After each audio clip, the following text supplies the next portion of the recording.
Welcome to Women's Sports Weekly, where women's sports happens every day, but we talk about it once a week. I'm Danielle. And I'm Carolyn.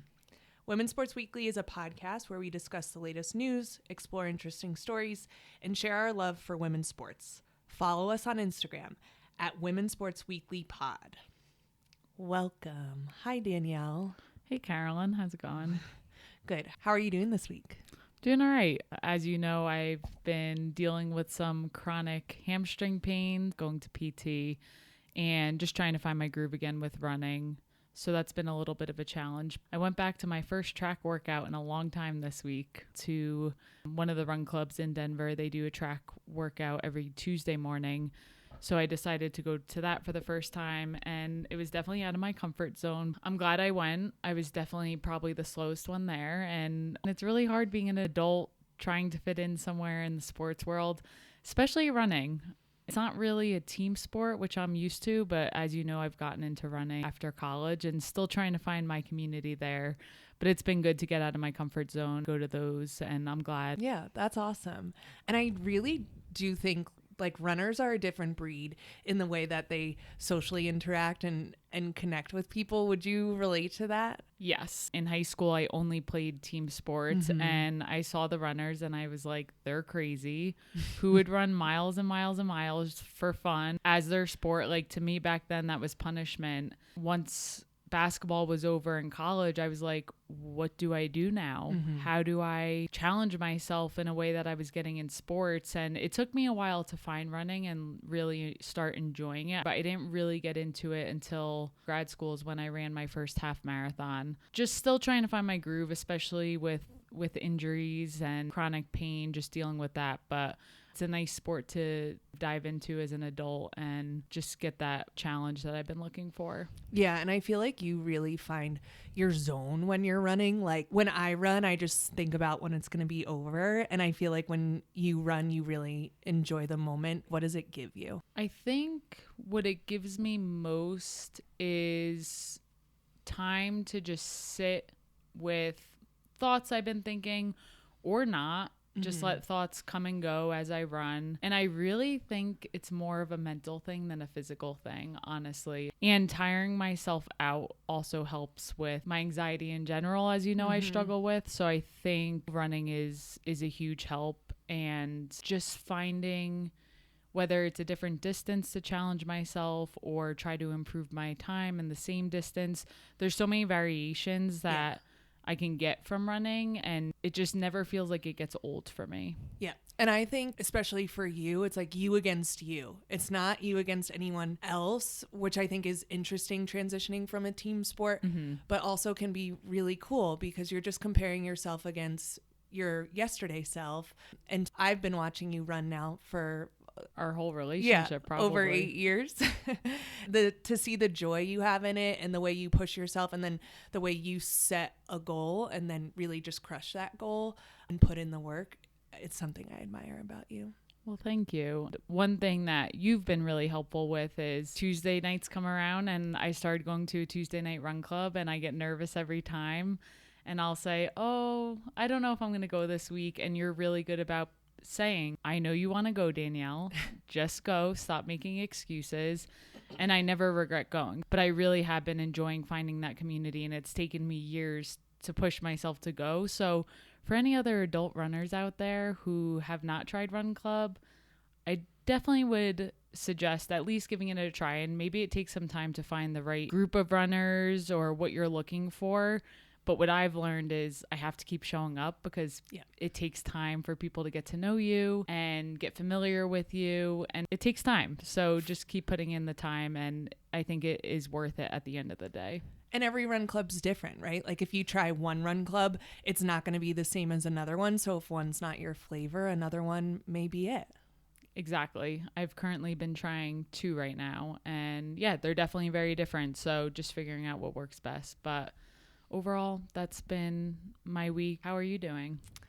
I am doing okay. January is a hard month for me. I experience a lot of grief in January and think a lot about my dad in January. This week is his death anniversary. He passed away 2 years ago from a really aggressive and rare type of cancer, and I miss him. Yeah, I miss him too. It's just so hard. And I think it would be nice to take some time to talk about why I love my dad. Of course. Yes. Everyone deserves to know your dad on some sort of levels. Thank you. So growing up, my dad was part of everything sports wise and everything outside of sports as well. He had this passion about him. Like, he was so into everything. And when he supported you, he was going to support you full force, and he was going to give you a huge bear hug, and he was going to scream for you. And those are the things that I now miss so much, just like his huge presence that he had, both a physical presence, and then obviously we've been living here and he was in New Jersey, and like just the support that he gave with his words and how he would talk. But all growing up, he coached all 3 of us kids. He took a different strategy with coaching all of us. Like, he knew what we needed. Like, him and my sister would fight like crazy. Like, she was playing softball and they would be fighting. She would be pitching, he would be coaching, and she would be like throwing balls. And at the end of her pitch, she would be giving him the middle finger from the mound. Sounds about right. And they would just go at it. And then with me, like, I'm a little bit more sensitive. I'm a lot more sensitive. And he would like just make sure that I was trying my best, and he would meet me where I was. And he was never too hard on me because he knew that I needed more of a pat on the butt than a kick in the butt. And I think that's what also made him such a good coach with others. He got really into batting instruction, and it was his passion. Like, he loved working with young women to help them hit the ball. He was great technically with the girls he worked with, but I think what made him such a great coach to them was that he saw them and he would ask them how they were doing, and he would cater each session to what they needed. And it's such a beautiful thing. Even at his funeral, like, the amount of young women there, he had an impact on their life. It was a part that I didn't always get to see, and to see it was really, really cool. When I think about my own like story, when I came out to my dad at the batting cages. And I was so nervous to tell him. I was like crying, obviously, because I cry over everything. I told him like, hey, I'm dating someone, they're a girl. And he just hugged me and like was excited for me. If you're going to come out, that's exactly how you want someone to meet you. As I think about us doing this podcast, I've been thinking about him so much because he loved talk radio. Growing up, I would listen to Howard Stern with him all the time. Totally inappropriate for me to be listening to Howard Stern growing up, but I would be listening with him, and he just loved it. And I think if he knew about this podcast, one, I think he would be like calling us every week, trying to see if he could like get on. And then I think he would just be so excited. He loved women's sports. He loved all sports, and he loved women's sports, and just would have been so supportive. And then finally, he loved you. When he met you, he was like, okay, I'm done talking to you, Carolyn. Where's Danielle? No. And let me talk to her. He, to that point, like, I always felt super comfortable around your dad and loved your dad. When we first started dating, your dad would randomly text me, love you, period. And at first I was like, was that supposed to go to me? I was a little confused at first, just wasn't used to something like that. And I miss those texts, and I miss your dad. Obviously wish he could still be here. And earlier you mentioned him really being passionate about batting coaching. And I remember he was very ill, and we were at his house, and he was on his iPad looking at batting videos, asking me how to screen record on the iPad. So I was helping him with that, but he, till the end, was still coaching as much as he could. And that just really shows how much he loved the women and girls he coached, just the impact he had on them. We all miss him, and I'm sorry you're going through that this week, and always, but especially I know this week is hard. And grief is just an interesting thing. It demands to be felt, and if you don't feel it, it'll come back and scream at you. So I'm just really trying to feel it all. Just trying to feel it. Yep. This week.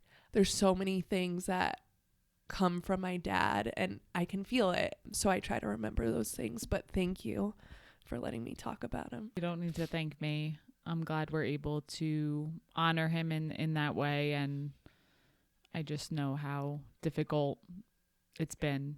Yeah. So thank you for sharing. I think it's amazing that you can share that and honor your dad in that way. Yeah. All right. From here, I think it's time to transition into the highlight reel for the week. Let's do it.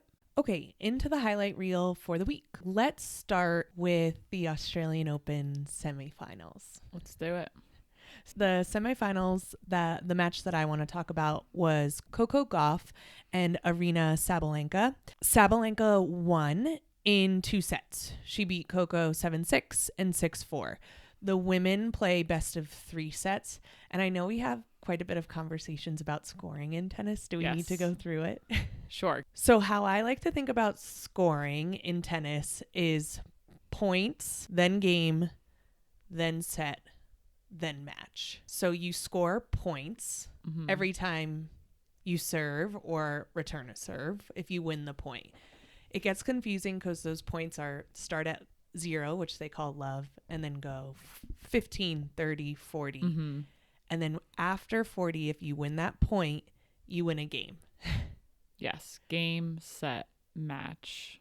I have to remember that. Yes. So the points make up the game. The amount of games you play, you're trying to get to 6. If you are the first player that gets to 6, you've won the set. Right. So then after a set, if you win 2 sets in a women's match, then you win the match. Best out of 3. Men's is best out of 5. Sabalenka beat Coco Gauff. I really like Aryna Sabalenka just as a person. She has this really cool tiger tattoo. Ooh, I would like that. Yes, I knew you would. She was hitting in the semifinal match.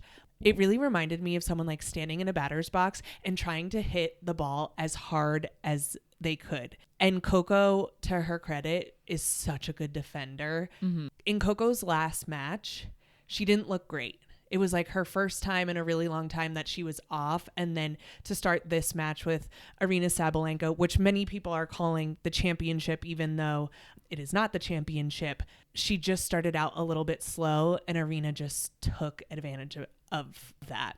The other thing that I like about Aryna is she has a lot of fun. Like in her training, she's kicking water bottles off of her coach's head. She's running back and forth, tapping up balloons. Like she keeps it light and fun. That's so important. Yes. And throughout the match, it was definitely going back and forth. And it just really amazes me how mentally strong the players need to be, because the momentum shifts happen so quickly in tennis. And I think about when we play tennis together. I am not very good. I am not good either. And I have no business comparing myself to either of these professional women. I have broken rackets at our hometown tennis court because of how frustrating it could be. It is very frustrating.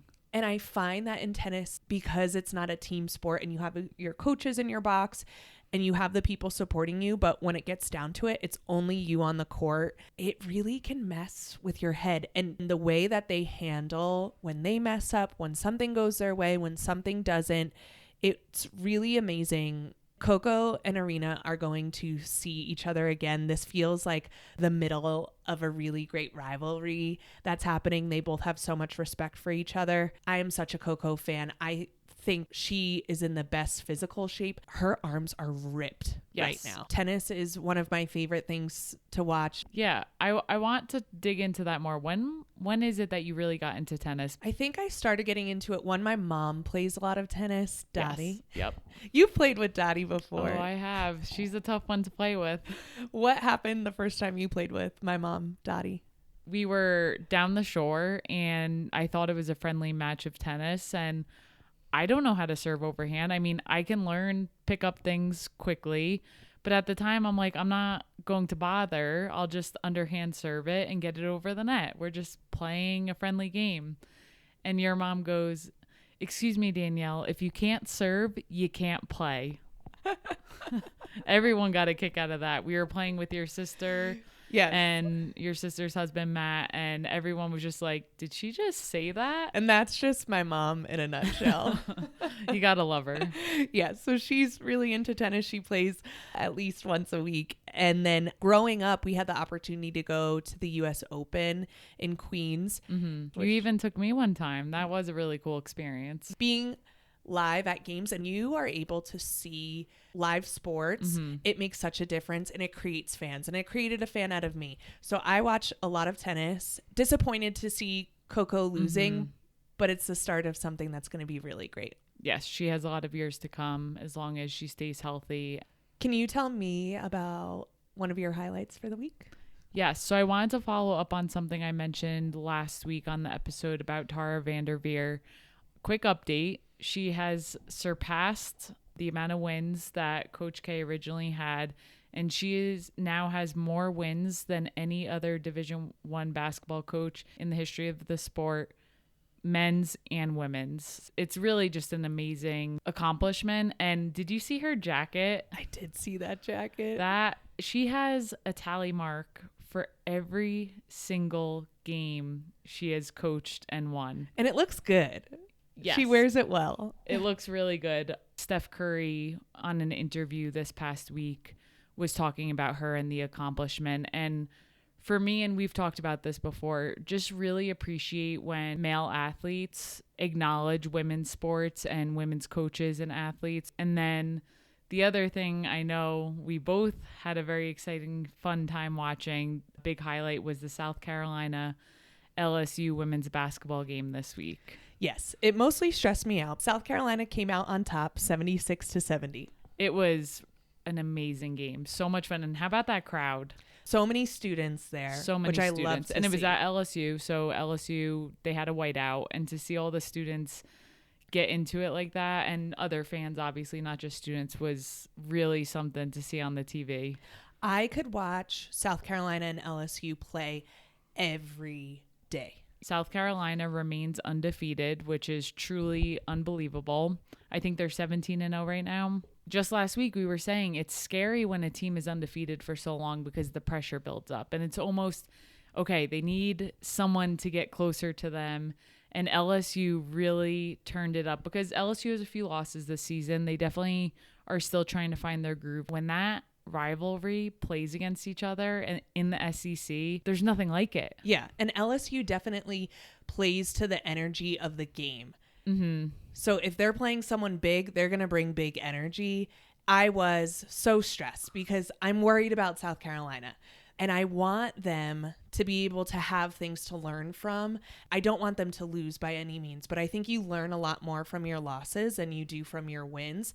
And I think last night was a really good test for South Carolina. They were down for 3.5 quarters. Yeah, and you can tell some of the upperclassmen who have really made great strides this year. I'll say Bree Hall, who had a great fourth quarter, hit huge clutch shots.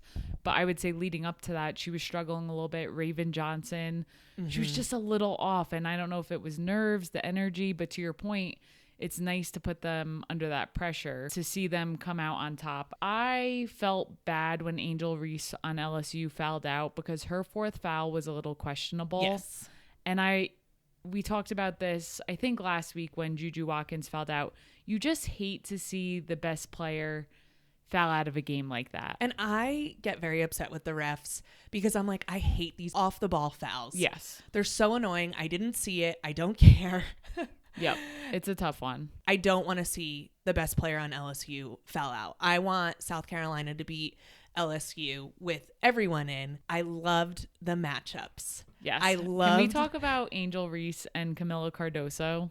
I was thinking about this. I was like, Angel Reese is the Bayou Barbie and Camila Cardoso is the Brazilian Barbie. She is hair flipping. She is blocking. Yes. They were blocking each other and exchanging And the stare looks. downs. The stare downs really send me. So entertaining. And Camila Cardoso, I really like her game because it just looks like And I'm not saying she doesn't care, but the way she plays, it just looks like she does not care what anyone thinks. And I love that. And she just goes hard. Like her blocking, and she's 6'7", by the way. So tall. 6'7" is huge. And Angel Reese blocking her, who is not 6'7", was also incredible. Angel Reese had a few amazing blocks on her. So that matchup was so fun to watch. Yeah, and it's a really good preview for hopefully a very exciting NCAA tournament and a really exciting SEC tournament. Yeah. Oh, 100%. And just a few other players I want to mention. Haley Van Lith, who transferred from Louisville after 4 years, grad student now, has trying to find her stride, I would say, on LSU. And I feel like she started to hit it last night. Now, I have not watched every LSU game this season, but the games I have watched, I just feel like she hasn't been playing herself. Right. She hasn't really looked as confident. And we said that from the beginning. That is going to be an interesting place for her to transfer to because, let's face it, LSU has a lot of big personalities. Kim Mulkey, the coach, big personality.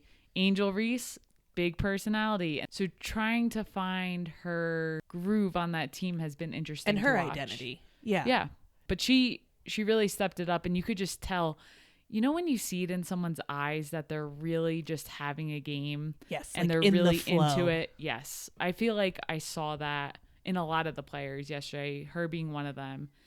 And can we also talk about some of the freshmen on the court on both sides of the court, both teams? LSU's freshmen are scary good. Michaela Williams had an insane game, and Anissa Morrow has been having an incredible year.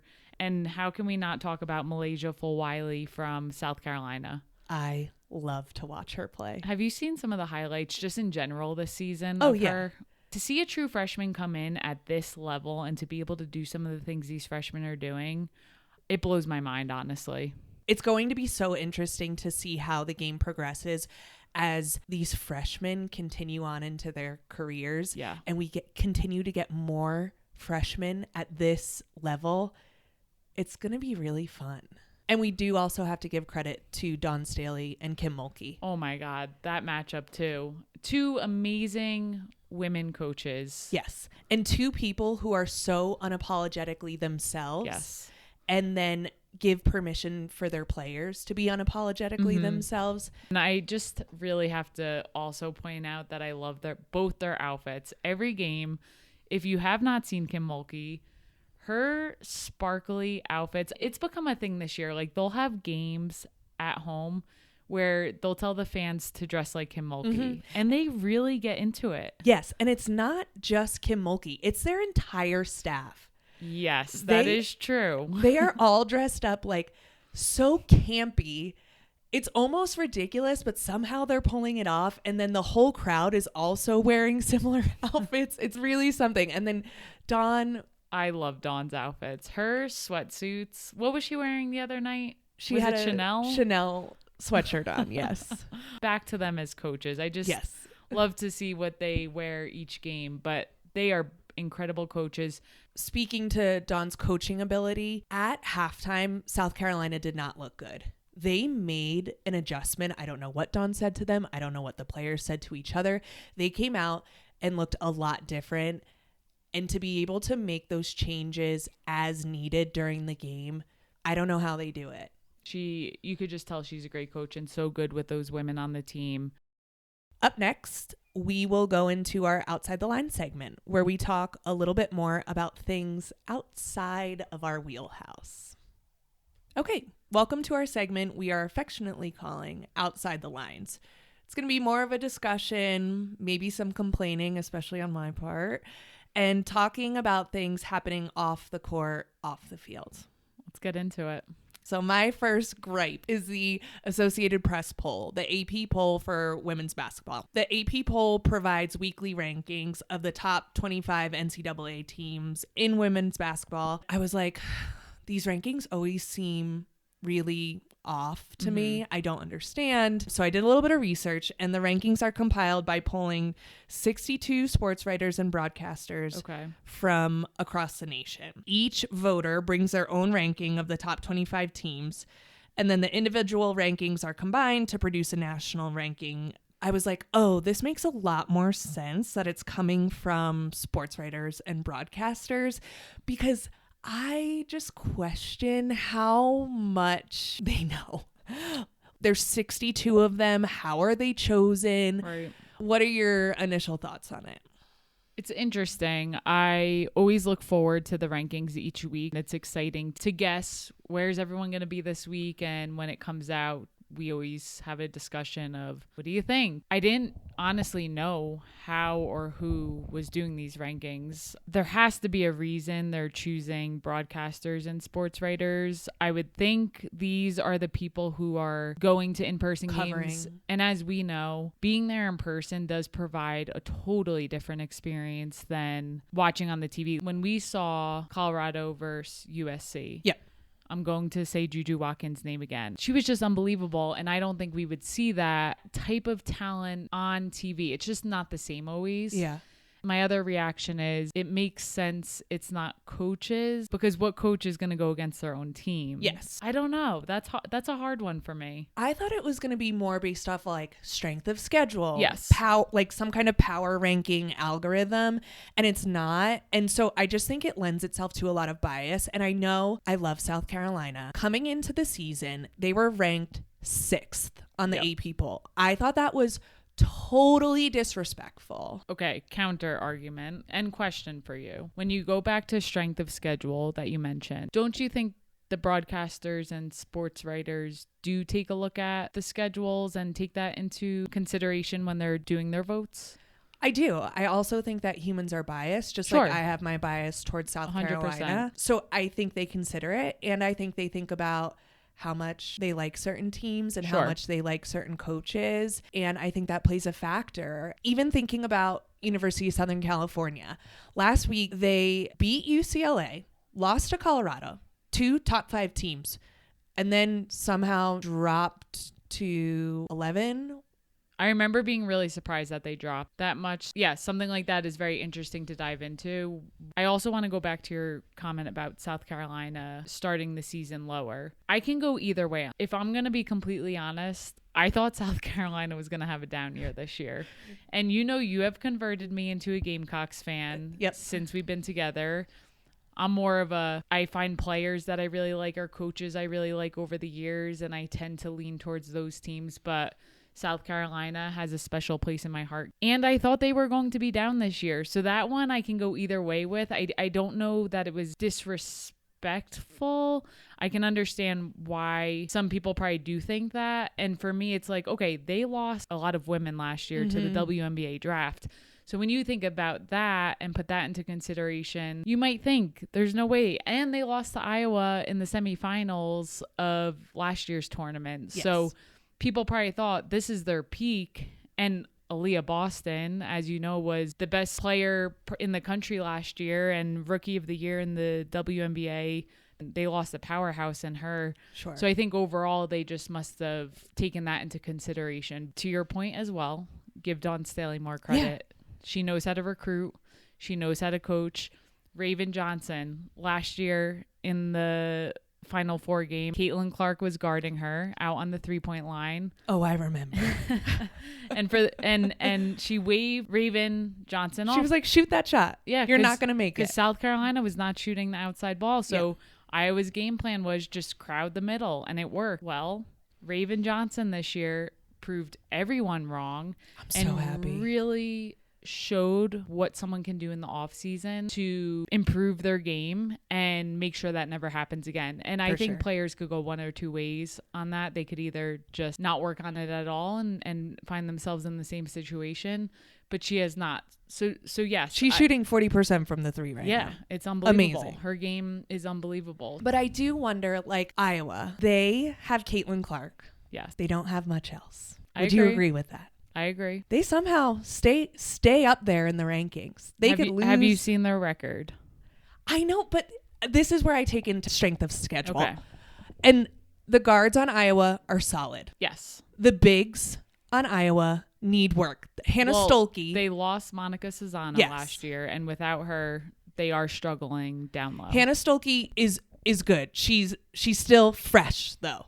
But the other bigs, Caitlin Clark has very limited people to pass to. Yes, I agree. She is the best player I've ever seen, and I do not understand why they are ranked so high, right? It seems like Iowa gets the benefit of the doubt to kind of hang around. And then for some reason, these other teams like South Carolina, like University of Southern California, don't get the benefit of the doubt and will drop so quickly. Then I go back to who is creating it, and it's sports writers, and people have never seen someone like Caitlin Clark before. I have never seen someone like Caitlin Clark before, and I just think there's like some Caitlin Clark bias, and they get a little bit more wiggle room for where they end up in the poll. I will admit, I am so bitter about the South Carolina loss last year to Iowa, but I do feel they get a little bit more leeway. I'm going to counter argue one more time. To my point about South Carolina lost a lot of people. They lost their best player. They lost, I believe 5 of them went to the WNBA draft after the season last year. Iowa lost Monica Cesano, which was a huge loss, but they did not lose their best player, Caitlin Clark. That's true. And that being said, you have to take that into consideration when thinking about the polls. Caitlin Clark is coming back. They're assuming in their head she's going to be better next year. And I also see your point, but just want to point that perspective out as well. Yeah, so I've got some issues with the AP poll. I think we also need to get into a different topic. Sure. What do you have for me? We have to talk about TCU. Ah, yes. And women's basketball. That's Texas Christian University, right? Yes. Yes, the Horned Frogs. Yeah. I love a good mascot, obviously. Gamecocks are amazing, and a Horned Frog is also a great mascot. And they're purple. Yeah, I like that. Yeah, same. TCU women's basketball, 14-0 to start the season. Which I was shocked by. Then all of a sudden, Sedona Prince out. Broken ring finger. Jaden Owens out. ACL injury. Deja Turner out. Ankle injury. They also had more people hurt on the bench. I watched their game against UCF last week. It seemed like they had more people in their black warm-up jerseys than they did actual players. After all of those injuries, it left them with 6 players eligible on the roster. And weren't they forfeiting games? They had to forfeit 2 games, 2 of their conference games. What is happening? Why are so many players getting hurt?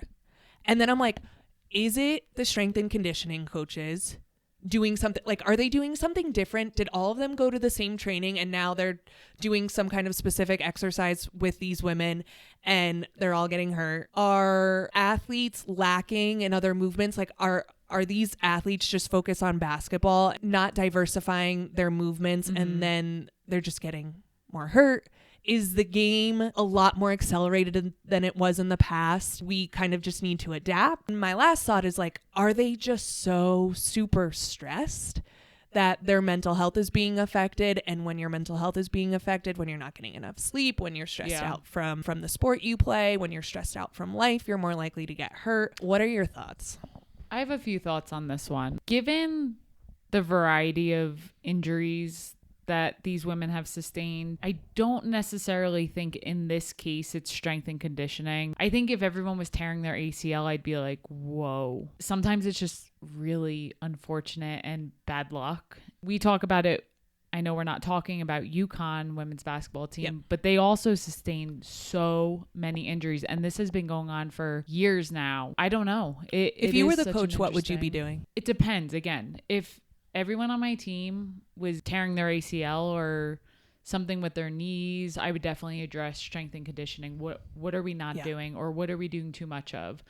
Because clearly something's wrong here. If it's just freak accidents like rolling an ankle, breaking a finger, I really don't think there's much you can do about that. It's just part of the game.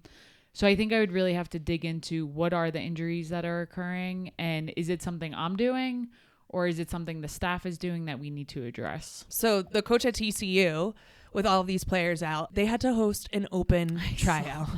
I can't believe that. It's so cool in some ways, because now these athletes who decided that they weren't going to play in college or couldn't play in college or couldn't play at TCU all have like a chance to throw their hat in the ring. They took on 4 players from the open tryout. That's insane. That's like my dream. One of those players was a volleyball player who plays for TCU. Her name is Sarah Sylvester. Okay. I watched the UCF game last week. She got in. That's awesome. So how'd she do? I had to miss that game. She was probably in for like 45 seconds. Okay. She took one shot. She got blocked so badly. And she was wearing white shorts, and I was like worried for her. I was like, is she going to shit her pants on this court? Oh my gosh. But she took it like a champ. D1 athletes. She knew what she was getting into. Right. She didn't do anything terribly wrong, which I think is a win for TCU. How cool is that? To play two sports at a Division I level. Do you remember the story? Kathy Engelbert is the WNBA commissioner. Yeah. And in our last episode, we had talked about getting to meet her this past summer when she came to Denver. While the WNBA was considering expanding, Denver was on the list. And do you remember the story she told about her situation with Walk-ons? Yes. And her coach was Muffet McGraw, right? Yes. So Muffet was the head coach at Lehigh. And for those that might not know, Muffet McGraw was the coach at Notre Dame for many years. Iconic. She's one of my favorite all-time coaches. She was at Lehigh, and meeting the WNBA commissioner was a big deal. Oh, yeah. Very big deal. So I'm getting off topic here, but I go up to her and I tell her this story. I was like, I know you played for Muffet McGraw. That's awesome. So Kathy tells this story. She said she was walking around campus one day and she saw a sign posted, open tryouts for basketball. And this is when Muffet was the coach. Kathy decides, I'm going to try out for the team, and makes it. Amazing. And in her senior year, she said she was captain, right? Yeah. The other funny part of the story is Muffet McGraw always tells the story that she almost cut Kathy. And if she had cut her back then, there's no way she would be the WNBA commissioner. It's so true. You just never know. Kathy, who is the WNBA commissioner, and by the way, she's been doing such an amazing job getting the WNBA more on the map. Yep. And who knows if she didn't play at Lehigh basketball, if she would care to be in this role. My point is, you never know what could happen. So for TCU, not the coach's first choice to be like, okay, we're going to open this up after I started 14-0. But who knows? They won the other night. Oh, they beat UCF 66-60. Unbelievable. So we'll see what happens. This also reminds me of another funny story, because this could go one of two ways that I have to tell. One time at Moravian, we were hosting a tournament for our like holiday tournament. And of course, if you're hosting the tournament, you sometimes try to get maybe not as good of a team in there so you could get the first win, so you just get a little to the cushy championship. I won't mention this team's name because I don't want to do that to them, but they were struggling. I don't know. I think there were some kids with low GPAs. Something was going on where they did not have enough players for our game. I kid you not. The water girl had to step in and play. No. She was running away from the ball every time someone passed it to her. And it was embarrassing for me. I'm like, this is not what Division III basketball is like. It's usually very competitive. It was an embarrassing game to be a part of. Did she even have basketball shoes on? I don't remember. She was just this tiny little girl and was so scared of the ball.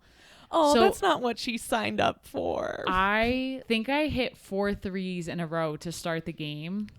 Was she guarding you? It was like shooting practice. No one was on me. I was just wide open and I just kept shooting. And shooter's gonna shoot. Shooter's gonna shoot.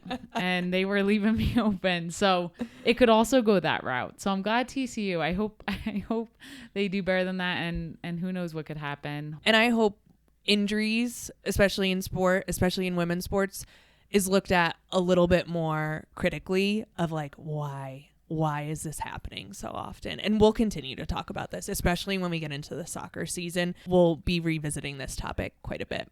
So that's it for Outside the Lines. Danielle, as we wrap up today, what are you looking forward to in the coming week?